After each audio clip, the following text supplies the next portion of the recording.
In the world of hip-hop rivalries, the beef is practically a rite of passage. Who could forget the beef between artists like Tupac and Biggie, 50 Cent and Ja Rule, 50 Cent and Rick Ross, 50 Cent and, well, just about everybody. But no one saw this next one coming. Wait for it. Jay-Z and...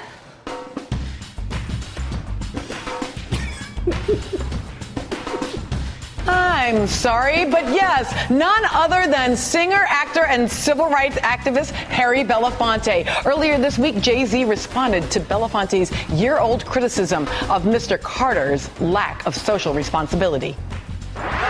Even in the African-American community, like someone like Belafonte makes a comment, you get offended by that. Like, I'm offended by that because, first of all, and this is going to sound arrogant, but my presence is charity, just who I am. I felt like Belafonte, he just went about it wrong, like the way he did it in the media, and then he bigged up like Bruce Springsteen or somebody, and it was like, whoa, you just sent like the wrong message all the way around. You know what I'm saying? You bigged up this, Bruce Springsteen is a great guy, you know what I mean? Like, you were this civil rights activist, and you just bigged up the white guy against me in the white media. Yo, it got real Friday night on MSNBC's All In with Chris Hayes. Belafonte had this to say. I would hope with all my heart that Jay-Z would not take personally what was said, because it was not said about him personally. It was a question asked by a leading question given by a member of the press in Switzerland. Having said that, I would like to take this opportunity to say to Jay-Z and to Beyonce, I'm wide open. My heart is filled with nothing but hope and the promise that we could sit and have a one-on-one and let's understand each other rather than trying to answer this question and answer these nuances in a public place.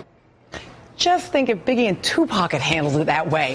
Back at the table, Michael Eric Dyson, Representative Barbara Lee, anthropology professor Jonathan Rosa, and Elon James White. Beef between Harry Belafonte and Jay-Z, whose presence is charity. I'm one of probably the three people on Twitter that said, I get his argument. It was just really badly made. We deal with situations and spaces like literally there are nonprofits that do nothing but raise awareness around things, right? That is their job, to raise awareness. Sure.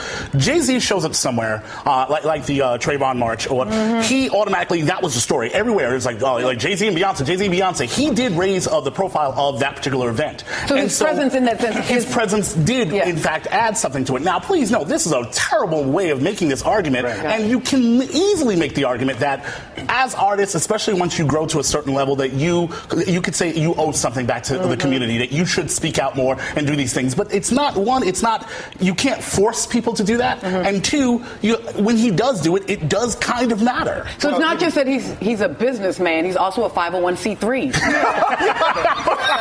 That's cool. That's cool. Your Vibe magazine's stoking the beef. I know. I am stoking the beef. I don't mean to do that. I'm sorry. Here's the deal. I have to be a public disclaimer. I'm friends with both of these men, so I admire them greatly. But of course, Harry Belafonte is in a league by himself. Yes. Because when John Lewis made a criticism of my first Dr. King book, and people came to me, I said there is nothing possible that Mr. Lewis could ever say to make me say anything but thank you very much. However, I think that we can say to Mr. Belafonte, there might have been a different way you could go about this. You could have called. You're a high-profile guy. He's a high-profile guy. You can call him up and say, look, I got beef. You can't now walk it back by saying I didn't make it personal. Yes, you did. And guess what? That's why we're now paying attention, because you made it personal with Beyonce and Jay-Z, and you challenged them, as you perhaps should, and then Jay-Z responded. Now I think what they need to do is to take it to another level. These two great titans of their particular industries, and don't get it twisted, there was a great price that Jay-Z paid and Beyonce paid. A lot of people didn't want them to show up at that Trayvon thing because we know commerce is at stake here. So let's not pretend we don't understand so that. Mike, I want to push on two of these things, because I think two things. Well, you said lots of important things, but two that I want to highlight here.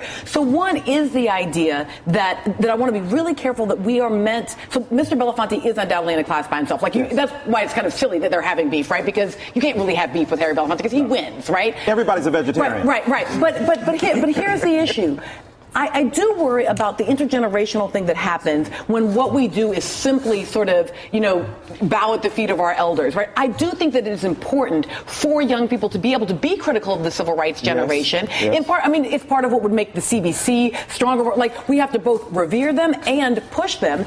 And at the same time, I also worry a lot about this. Let's not do it in public. Let's do it in public. Let's go ahead and engage in our public. No, It's not so much that let's do it in public. The idea is that in that particular situation, I agree with Dr. Dyson. It was a personal jab. He could have reached out. He's Harry Belafonte. Harry Belafonte can talk to anybody he wants to. Right. And so he could have reached out in that situation. And so I can see being hurt. Now, whether or not he had a valid point is not the argument. It's about the feeling of someone coming at you, especially someone from the civil rights time. I would be freaked out if all of a sudden someone came at me. But 90% of people don't have. Now, I think Melissa Harris Perry is right in this sense.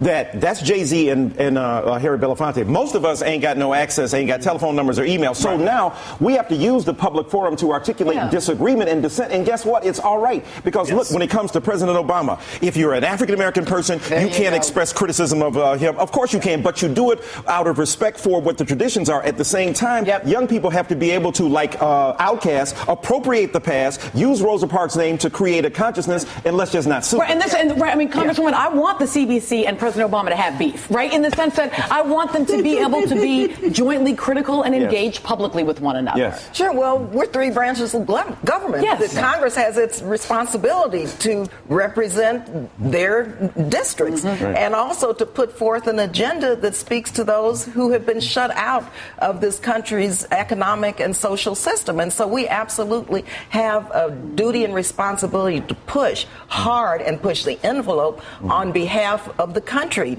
and on behalf, of course, of our districts. But let me say also, I think the debate that's taking place now with regard to Jay-Z and Mr. Belafonte is healthy. It's intergenerational. And you know what he reminds me of? There's this saying in the Akan language in Ghana, Sankofa.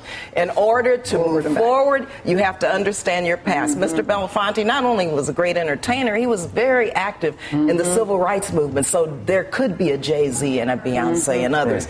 And so I think that we have to make sure that both voices continue to be heard, because that's the only way that communities of color and the African American community can move forward. And it's Sankofa. We need to really understand that experience. Yeah, and it of course gives lie to the notion that we all think the same thing or that we're all in agreement. I do want to I want to bring you in part on this, just call me instead of having the public forum, because I actually think part of what he's doing is using the public forum. But also I got a little Elon James White conversation to be had, because after the break, the N-word and Tim Allen, I swear, I'm serious, I'm about to make beef between Elon James White and Tim Allen when we come back.